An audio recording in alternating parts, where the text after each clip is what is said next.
Welcome to Kweku One-on-One on location.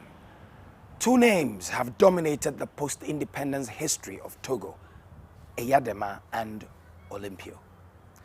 Nasingbe Eyadema overthrew and assassinated Sylvanus Olympio in Africa's first coup in 1963. Eyadema then ran the country until his death in 2005. His son, then took over. Gilchrist Olympio, son of Sylvanus, has opposed both Eyademas for over 40 years.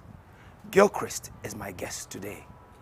He was educated in Ghana, studied at the London School of Economics, and received a PhD in economics at Oxford. He then worked at the International Monetary Fund and the United Nations. He has run and lost 2 elections and survived an assassination attempt in 1992. Now 72 years old, he still spearheads the main opposition UFC party. But what future does he see for himself and the country he says he loves so dearly? Mr. Gilchrist Olympio, thank you very much for joining us on Kweku One-on-One. What future do you see for yourself? Well, let's put it this way. I've been in this fight for nearly 40 years. The personal role I should play during or after is not of great importance to me. What is important is that I've launched a party, we have a philosophy, we have a way we think a small country, quite impoverished at this time, can be able to look after itself and play its role in the community of nations in the sub-region. So I'd never think of what role I could play personally. What's important for me is that the party which I created, Union of Forces for Change, which we think today is the largest party of the opposition, if not of the whole country, should have a say, a place in the sun in Togo.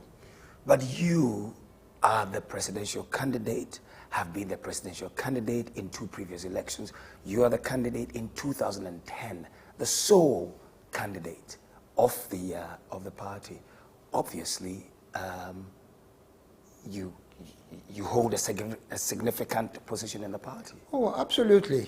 I mean, I'm the only candidate the party has proposed, and I'm going to be the flag bearer of the Union of Forces for Change in the elections in about a year's time. In fact, it's going to be 2010 years.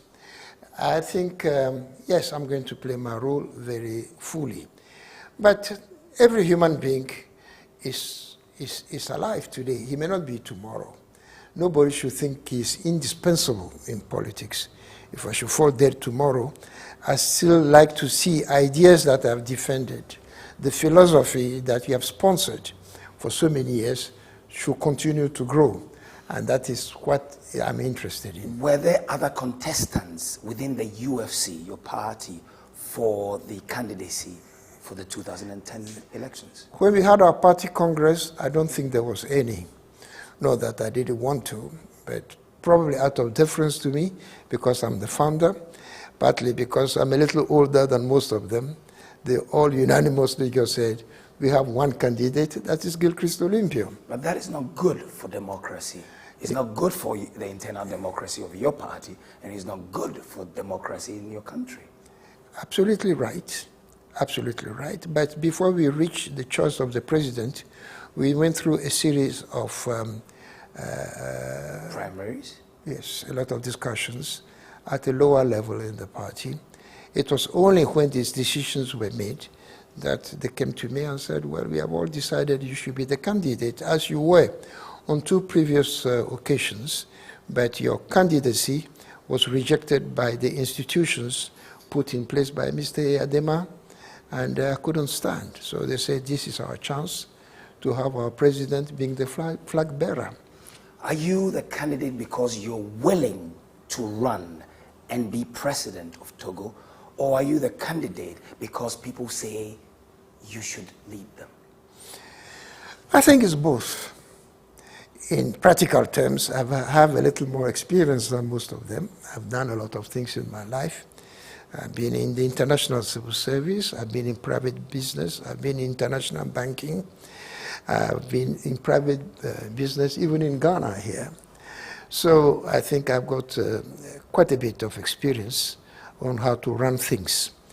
In addition to that, I think we have a certain popularity because the last elections they held, that was 2 years ago, for legislatives, in spite of difficulties of organizations and even fraud. The Togo government said my party managed to garner 900,000 votes, popular votes, and the government itself, the government's party also got 900,000 votes. So we are at par. So with this kind of substructure, political, I think my party didn't find too much difficulty in choosing a flag bearer. But you're now 72 years old. By the next election, you will be past 73. The term of office of the president is 5 years. Isn't it time to give way to new blood? Oh yes, there are certain biological constraints, but I think age, above all, is a mental as well as a psychological case. You get a lot of young men, because I used to do a bit of teaching in my days, at the age of 35, who have the mental age of people who are 90. And I've seen a lot of very agile 80-year-olds who are still very active. No, I don't think we should go in an arbitrary way and to say somebody is of this age, therefore he's old or not old. And I think this is the case in Togo, where we have refused systematically.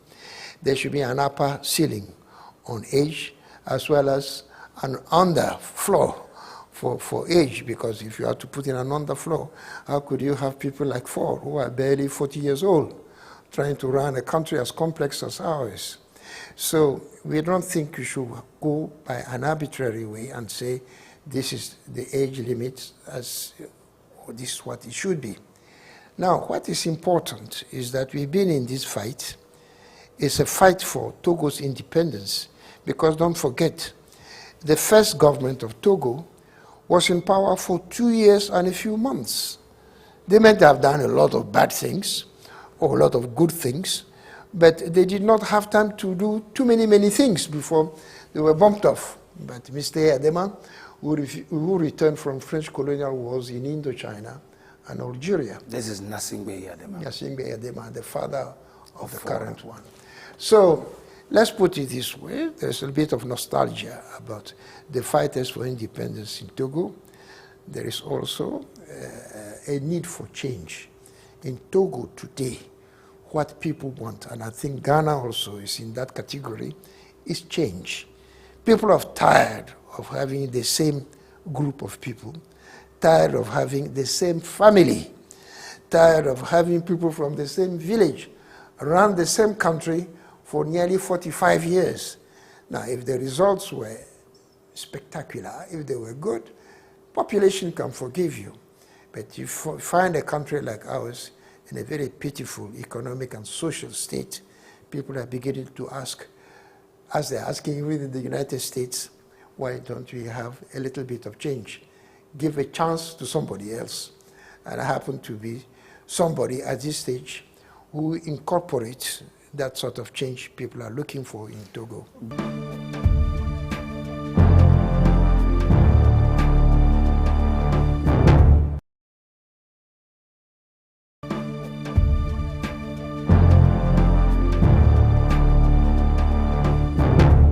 But even your opposition party also represents some kind of, royalty, hereditary leadership. I mean, your father was president, and then he was overthrown and assassinated, and you've been leader of the opposition, the main opposition, since your father was killed. How is that different from Faure Gnassingbé taking over from his father, Eyadema? I think your time dimension is slightly off the mark. Correct. You know, the first president was in power, as I said before, for 2 years and a few months. Since then, there has been a lapse of time for 45 years. I don't think the genealogy played a very big factor in this case. After 45 years, we have 2 generations that have passed between the assassination of the president and this one. Now, Fornya Singbe came to power 24 hours after his father died in an aeroplane on his way to Israel. That's the difference. And in view of the hue and cry, first from the international community, and then also from the African Union and other organized forces like European Union, France, Germany, then he had to refuse to accept the post offered to him by 2 officers and 2 sub-officers on television, and decided to go on to compete in elections. This election, as you know, cost the life of 1,000 Togolese, and that was 3 years ago, 1,000, according to our calculations. And when the United Nations sent in an investigating team, they came to the conclusion that 500 people were killed. There's a schedule, they know where they are buried, they have their names, etc., etc. When I met the president of Togo, he told me it wasn't 500, it was only 125. 125 people for a country, 1/4 the size of Ghana, is still a lot of people being killed. So to say that there's continuity from Sylvanus Olympio to Gil Olympio, we've never held any official or public position since 1963. I think is to get the time dimension not tout à fait correct. Your father, Sylvanus, was also criticized for a little bit of iron-fistedness. He had people in prison. Grunitsky was in prison. Antoine Miachi was in prison. Anani Santos was imprisoned. Your father was not entirely, didn't have entirely clean, squeaky clean hands. Well, I will not stand here for an apologia for the regime of Sylvanus Olympio. It was too short-lived. After independence, Kwame Nkrumah is revered as a big African leader, but Dankwa died in his prison. In those days, I'm talking of 45, 50 years ago, times were very different. It's bad in sociology to use the criteria of one age to judge things that happen in another age. I agree with you. But Anani Santos and so on live in a period where the usual justice systems that we have did not exist in Togo. Let me give you an example. There was one qualified magistrate in Togo at independence. You cannot even say we had a judicial system. It was non-existent. Antoine Miachi was accused of trying to subvert the government. He was a close friend to Kwame Nkrumah in Ghana. But I agree with you. If these matters were to be investigated, which we are asking for investigation now, we will find out that things are not what was reported in a very tendentious price after the assassination of the first president. Being tight-fisted, yes, because the country was small, they didn't have too many resources, like most of the small Francophone countries. He decided to pursue a very austere budgetary system. Iron-fisted actually was what I meant. Yeah, iron-fisted. Yes. Well, I wouldn't say they were very strong. The Togo army in 1963, all the security system in 1963 was 300 men. That included the police, the gendarmerie, the army, the infantry, and other parts of the army. They couldn't have been that tight-fisted. You know, I think a few people got into trouble. And I think, according to the information we now have from United Nations sources, about 6 people were in prison in 1963, not hundreds as the propaganda at the time would like to put it. But there were 6 people who were not tried and who did not go through the normal processes of justice. Well, as I was telling you, we had one qualified magistrate. It was a very junior one. And the French government refused to try the cases. On the ground there are magistrates in Togo, about 6 of them, were technical assistants, not proper magistrates, and therefore not habilitated to try political cases. It was a more complex case than you think. But I agree with you, a lot of these people, Anani Santos and so on, were personal friends. I've had time to discuss with them before their deaths. And I think they changed their opinion when they came out and faced what the country was the state in which the country was. What do you remember or recall, recollect of your father's overthrow and his assassination? Well, when my father was assassinated, it was on the 13th of January 1963. I was in my second... The first coup in Africa. Well, certainly in West Africa, you know, and I was in my second year at Oxford, trying to work on a thesis, and I came to Togo, not to Togo, but came to Benin, which in those days was called Dahomey, where my father was buried. The whole family gathered there. We had considerable sympathy from the Nigerian government under Azikiwe and Tafewa Balewa and the Benin government, so things went very smoothly. Of course, it was a big shock for the family because we thought even if you want to have a coup d'etat and you want change in the country, there was not a reason why you should use firearms to bump off a president. We thought this was a very bad precedent for West Africa, and the repercussions will be felt not just in Togo, but in a lot of the neighboring countries as well. And he was found, when his body was found dead, it was in a U.S. Embassy car, in the compound of the U.S. Embassy, and he was informally dressed without shoes on. Well, according to the story, as you were able to reconstruct it, there was only one wall separating the president's residence from the United States office. He crossed the wall into the United States office, sat in a car there, and the ambassador of the United States, Leon Pulada, came to see him and said, well, look, let me go and get the key to the chancery, then you can move into the house, into the building. By the time he came back, he saw the president under a mango tree in front of the U.S. Embassy, dead, with 4 bullets in his body. Now, what happened, we can only rely on eyewitnesses. These soldiers back from French Indochinese War went into the U.S. Embassy, told him to get out of the car, which he did, walked with him to the front of the U.S. Embassy and shot him. That's what happened. What are your feelings about the way he was? Well, it's the way he ended both as a president and ended his life. Are you better? Well, I went to a church ceremony. I think it was in New York, because I then began to work as a junior economist in the United Nations. And Cardinal Cushing, who gave the service, in my father's memory said, it is not how long you live, it is how well.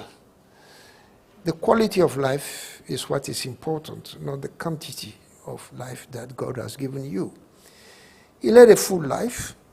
In those days, he was respected as an intellectual, qualified on the London School of Economics, made a little bit of money with the Unilever brothers as a very senior executive.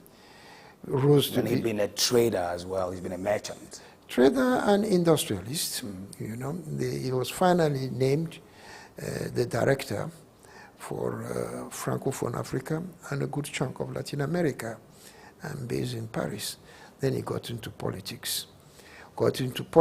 One fighting for area unification, because we were a truncated people under 3 different administrations. That is Togo, Ghana, and Benin. And then later on, they tried very hard to reunite British Togo, now part of Ghana, under the old German Togoland. And that did not work out also, but was involved in a lot of fights. And finally, in independence for Togo, where he won and became president and was shot 2.5 years later on. That was his life. A full life, I would say, in many ways. Not just a politician, but a man who was involved in a series of things with more or less successful results. The two questions I want to ask, one of them is, didn't his death, his overthrow and death, his assassination, put you off politics? Or did it rather inspire you? It's a difficult question to answer. At the time my father was killed by Eyadema, I had never been involved in politics. In fact, I thought my career would be in academia. I'll be some sort of lecturer or professor in some college somewhere in Africa or in Europe. So I would say it didn't have any direct effect on what my decision later on was to get involved in the politics of Togo. But I still felt that something had to be done for a poor country, neglected, because don't forget, it's a country which is only 1/4 the size of Ghana, and the interest of the international community is quite limited. There's no gold mine in Ghana. There's no manganese mine. They produce cocoa, I think, 10,000 tons a year. The population is 5 million as opposed to 22 or 3. That's about the population of 20. of Accra. Yeah, Accra, and no industry, an impoverished country. And I thought it was our duty, slightly privileged people, from every point of view, to put in our little effort to do something about the state of the country, especially as the level of poverty was growing every day. You just had to walk into the streets of Lome and you see poverty written in every home. The infrastructure is broken down. Even our own home you can't get into is flooded, and so on and so forth. So yes, it was a decision, a hard decision to take, but I took it with my friends and my family, and we are still at it to make sure that there is a change in the place.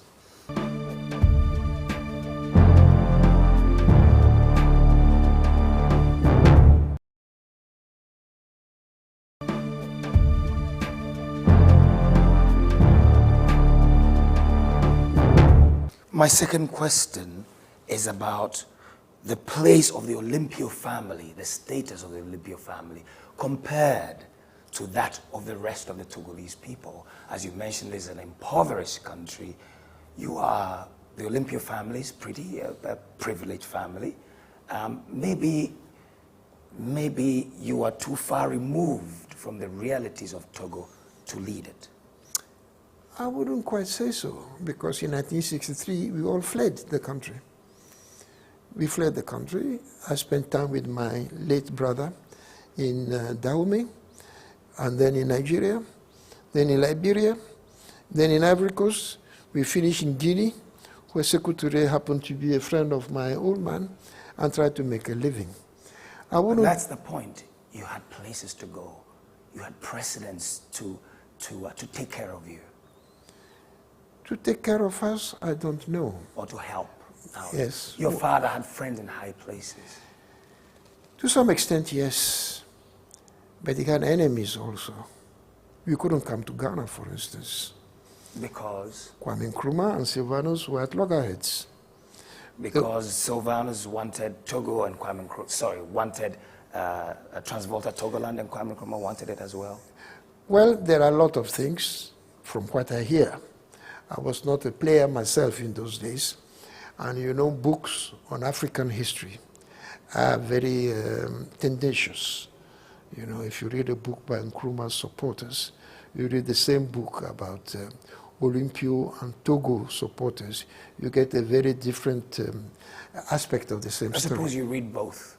That's what I do. And then write your own book. Yes, that's what I do. And Kwame Nkrumah had a vision, probably right, probably wrong. His vision was that what is now all British Togo should be integrated into the Gold Coast to become Ghana, and what is now French Togo, the Republic of Togo, also should be integrated.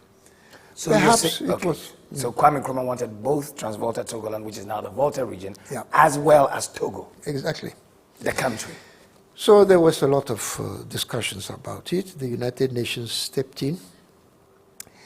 Everybody, as you know in politics, everybody accused the other one of subversive activities until Sylvanus Olympio got killed and Kwame Nkrumah dethroned a couple of years later on. Then I think we have learned very much that change should be done, but it should be done democratically and without too much violence. Are you a man of the people? It depends what you mean by that. I go to Togo and I have a large following. Every single election in Togo in which I personally took part or my party took part, we won. We've always That's won. according to your count. No, according to United Nations and foreign observers' reports. What we never succeeded in doing is keeping power. Because power in Togo is concentrated in the hands of the Eyadema family and Eyadema's tribe, which is a small tribe in the center north of Togo. Is historical in that this tribe, unlike those from the south, as in Ghana, who are coffee, cocoa, and other commodities to sell, those from that part of the area had nothing, as in northern Togo and northern Ghana, except to go into army, into the police force, and so on and so forth. So at independence, we were left with security forces that were 70–80% in the hands of Eyadema's people. I won't say even the tribe, I would say the family. If you became president, if you won the next election in 2010 and became president, with an army, an armed force that is predominantly of the Kara tribe, would you be able to control the armed forces? Well, people were telling me the same thing. Under you? They were telling me the same thing, that the Ghana army was mostly by the Ewe tribe. They controlled the Ghana army, and yet we had peaceful change on 2 occasions. Number 2, in Togo, contrary to the people of Eyadema's vintage, illiterates who have never been to school, we now have officers and sub-officers who have been to school. We have people from other tribes also. Even if they are not in the rank and file, they are people with whom discussion is possible. So let's put it this way. To be in politics, you have to be an optimist and believe in the future. I think the army should not be a major problem, especially as coup d'etats are not very fashionable these days in Africa. So they will have to find a compromise with them, whereby the country is given time to grow and develop, and the army is part of that sort of growth process. Was it positive, was it good or bad for Togo that the Trans-Volta Togoland became part of Ghana after the plebiscite, or was that a mistake as a Togolese? It's a tricky question. In fact, I had the same discussion with It's a simple question. with Mohamed Chambers. Chambers Yes, being the yes. president of ECOWAS. Of ECOWAS. And I was in a jocularly sort of way. I said, you know, Mohammed, your father was with my father fighting for the unification of the 2 Togos. And they used to go to the Trusteeship Council of the United Nations. Your tribe is the Nanumba tribe, the bulk in Togo. They both failed, but aren't you lucky? If they had succeeded, you will have been on the Eyadema in Togo and suffered the fate of everybody there. Now see what you've become in the Gold Coast. So for you, it was your father's failure has turned out to be a big bonus for you. Highly educated, head of ECOWAS, and playing an important role in West Africa. Yes, I think on the whole, the part of Togo that came into Ghana suffered all the ups and downs of Ghana since independence, because unlike Togo, Ghana has ups and down. But on the whole, the regression line has been positive. Now, it's not the case. You're talking as an economist now. Well, you're seeing graphs. Well, not calling it the regression line, call it the result, more or less, has been positive. And I would say we are particularly lucky. I personally, my mother is from Kita. Your mother is an Amegashi. My mother is an Amegashi.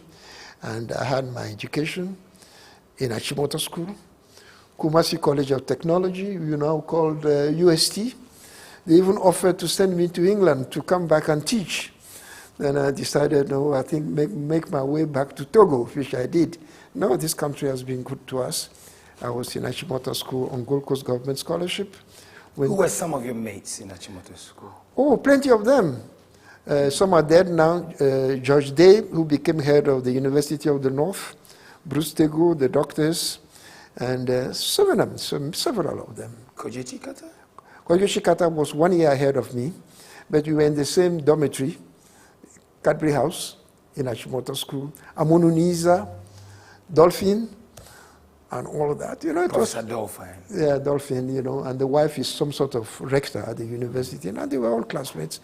And when I celebrated my birthday, they all turned up from all quarters of Ghana and Europe. It was all very, very cheerful, to see old folks. I remember our old days. Don't forget, you keep asking the question. Achimota was an exceptionally good school. A lot of resources spent on it. People from all over West Africa used to come there for schooling. Including Dauda Jawara, who became president of the Gambia. Jawara was our senior. A lot from Nigeria, and so on and so forth. It was considered probably the best school in West Africa. Because from Achimota School, you could street walk into any university in England or in America or any part of the globe. Of course, it was a bit unfair in terms of resources of the country being spent on one institution, and Kwame Nkrumah changed all that when he came to power. Sorry to interrupt you, but what would you do to change the fortunes of Togo, especially economically? First, you see, as the question, the resources, natural resources are limited. The first thing you have to do in Togo is to put in some governance. The country is not governed. There's a lot of violence, but there's no government. I was talking to some old colleagues of mine from the IMF days, and they say resources from the port go straight to the presidency without going through the treasury. So we don't know even today what the country's resources are. But of course, somebody speaking to you as leader of the opposition would say that.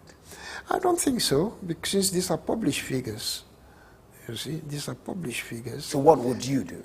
Now, what we did is to put in some governments, audit state corporations, make sure that certain things that needed to be done in every country are put in place. For instance, the place is dirty. It's untidy. A lot of mosquitoes, a lot of... so is Ghana. Yes. Well, at least some attempt is being made to flush the mosquitoes out. Now, the lagoon in Lome is full of disease.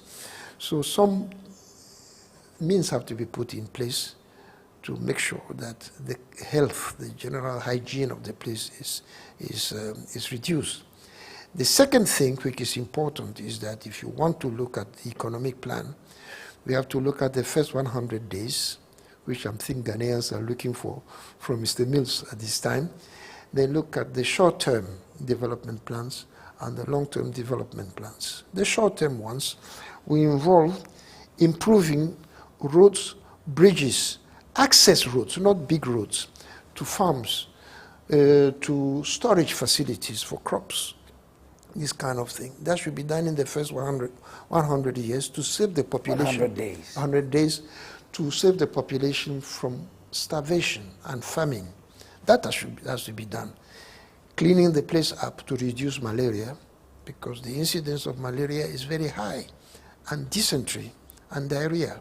This should be done in the first 100 years. 100 days. sorry, 100 days, you know.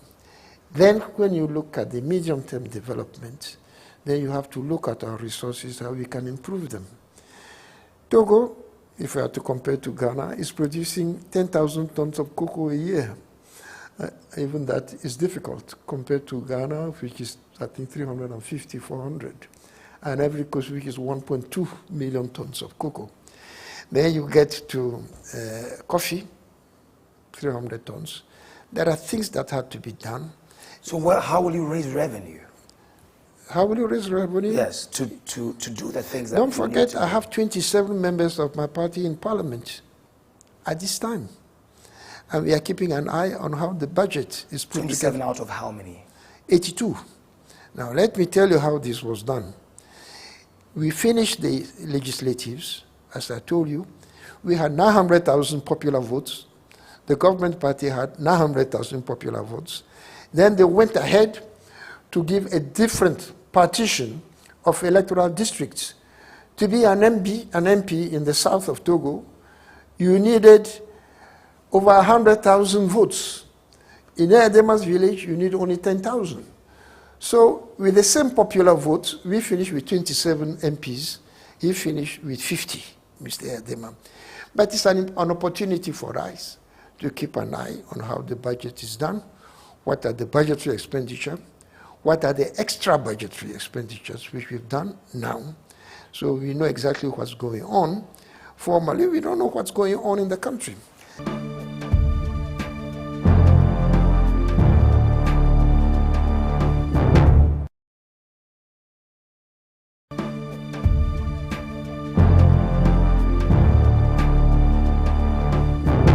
Can a small country, a strip, you know, that is the Republic of Togo, with hardly any natural resources, with high illiteracy, much higher than that of Ghana, which is about 45% or 35% thereabouts. Can it really survive, prosper, and compete in the world, the 21st century world? The richest country of Europe is Luxembourg, 1/3 the size of Togo. You see, size is not the key. It's the quality of the men, it's the quality of the policies. And some of the small countries are extremely wealthy. You see, I don't believe economic development is based on resources. The wealthiest countries in this world, whether France, England, Germany, or Japan, have no natural resources. They only have mental brains and very, very active human beings. Yes, that's why I think if you're in power, we are going to train our boys to become like And India. girls, I Yes, suppose. yes, in Togo. Like say, have So education. Education, and with the bit of chance, after we've left the scene, we present another China or Bangalore in Togo. A lot Or of fields. Luxembourg. Or Luxembourg. Or Luxembourg. Or Monaco. Well, Luxembourg is not so much in the information technology. Okay, so that's the reference but you you're know, making. that is why we are talking to our Ghanaian friends. We should have a lot of free flow of merchandise, of human beings, of capital between the two countries, as Luxembourg had with Germany and France, what was known in history as the Zollverein. Zollverein was the common market for all these countries. People go through. Now you go to the frontier in Aflau, trucks are kept there for 2 days, people trying to trade. There is a border crossing between Ghana and Togo. Yes. They lose their perishable goods and so on. Those things have to be improved. And I think Ghana and Togo are made to work together, not only for economic reasons, but also for ethnic reasons. They speak the same language. They have the same cultures. And they have had, at some stage in their history, the common colonial governance and so on. You went to see President Mills on Saturday, Friday the 24th of, Yes. The 23rd of January. What did you talk about? Well, it was more of a formal sort of visit to congratulate him to have come to power without bloodshed, and why this is a source of inspiration for all of us in Togo and other West African countries. That's what we said. Of course, I seized the opportunity to tell him what we would like to see is that to let us share in Ghanaian experience so that in the forthcoming elections, this can be done in Togo without bloodshed. He told me that he has always maintained that language, even when he met the president of Togo, to say that, yes, I'm your neighbor, I want good relations, but above all, I would like to see democratic institutions in your country. It was a short meeting. Do you think that what has happened in Ghana to changes of government over the past 8 years from the ruling party to the opposition can well happen in Togo? I think it's already having that effect. When I just came back from Togo. I was there for about 10 days, 2 weeks. I just came back. There's a lot of rejoicing in town. You will think the elections took place in Togo and not in Ghana. You know, churches, fetish priests, everybody was rejoicing because in their minds, what has happened in Ghana is a process that cannot be reversed. In other words, when next we have elections in Togo, there will be no killing, people will hand over, and the people in power actually will not be purchased. There will be no witch hunt, and so on and so forth. So I would say that what has happened in Ghana on 2 occasions, when Rawlings handed over to Kufuor and Kufuor handed over to Mills, is a God-sent event, and everybody is rejoicing, not just in Togo, but all over West Africa, as such a happy happening in one neighboring country. And a couple of final questions. Just one quick one about your other neighbor, Benin. Benin is not very much different from Togo, historically, ethnically, geographically, and yet they've had changes of government. On 3 occasions, the incumbent has lost the election. Why is Togo different? Our history has Why been... hasn't that happened in Togo? Well, you see, our history is different. Benin was always a French colony, the way Ghana, the Gold Coast, was a British colony. We were a mandated territory of the UN. And the French who ruled us from 1920 didn't have the same commitment to the country. Benin had its rough times. You see, let's put it this way. There was a time they even decided to apply scientific socialism, whatever that means, under Kirikou. So I wouldn't say it was a very happy sort of event. Like but they've grown up since then. They've grown up since then, just as Ghana had. Soglo afterwards, yes, who then lost the election to Matthew Kirikou. And then Kirikou came back, and then he lost again. And now they had an independent candidate, Yaya Boni. Well, let's put it this way, the situation is better than in Togo, not as good as in Ghana, but to answer your questions, yes, we would like to be like Benin, where things are done without violence, where you can change your government without killing people.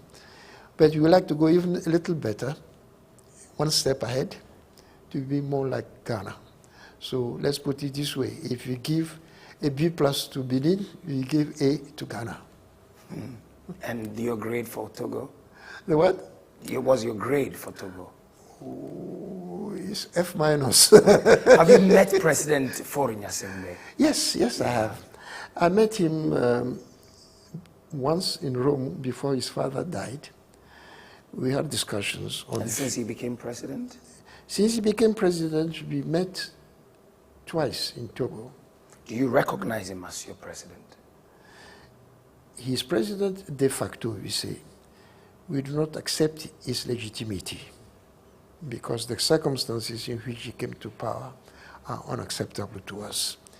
And when the international community say elections went off quite well, All that they're saying is there has been no killing this time.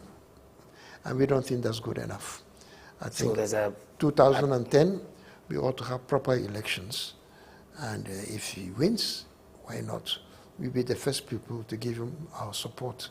But if it's going to be mixed with military intervention, killings, and so on, then we will continue our systematic opposition to the regime. You carry a Togolese passport.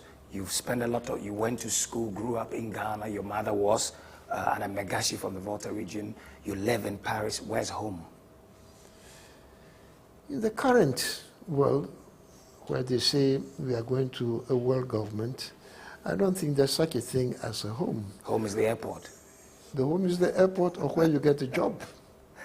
You know, you get a job. I mean, my first job when I left Oxford was in New York, in the United Nations. Then they created the African department. I was invited there and I went. Then I got a little bored. Then I left America to go to England. So I've been running around. Yes, I even came to Ghana, started 2 companies, which ended in a fiasco because one got seized by your government for reasons untold to me. This is that boss of glass factory. That's right. You know, and I don't want to go into those things now because it's sub judice, we are in court to discuss those matters. But there was a time I had nearly 300 to 400 employees in Ghana. I consider Ghana my home, my spiritual home, where I had my training, where I have a lot of friends and family. In Kita especially. One came to see me yesterday. He says he was the chief fetish priest of the Amegashi family. He's come to do fetish for me. So I said, thank you. Where are you more at home? In Togo or in Ghana? In terms of security? Or As a man? Togo, a lot of people have fled. There was a time we had in Ghana 40,000 refugees. In fact, when we met in Abuja after the legislative elections in Togo, the presidential elections in Togo, President Kufuor asked me, in front of all the other heads of state of ECOWAS, Gil, when are you coming to collect your people from Ghana and take them to Togo? Because we don't have the money to look after them. That's what he told me. So we have a lot of people here. Difficult to tell who is Ghanaian and who is Togolese. People from who, Pando and all this region, 50 years ago, were not part of the Gold Coast. Now they are. Their children are born here, and so on and so forth. So let's say I'm at home here. I'm at home in Togo. I'm at home in several other countries where I've spent time. My wife's country, which is India, and I go to India also. So I do move around, I put it that way. And finally, where would your soul want to rest? Very difficult to tell. In Togo, we will say, where are they going to bury your hair and your toenails? Well, I leave that to people who will be alive after I've gone, where to decide. But as of now, I'm happy where I am. And your soul is yours. Eh? Your soul is yours. I like Ghana. I like the Gold Coast. A lot of my friends are here. I like Togo. That's where my parents are. I like Benin. That's where my father and my mother are buried. So let's say it's my hope those 3 countries one day will be one country. So you want to know where my soul is? My soul is in West Africa with 3 countries, Benin, Togo, and of course Ghana, the big brother. And maybe Ivory Coast also. So let's just call you a globalist. Thank you. you. Thank you very much, sir. Thank you.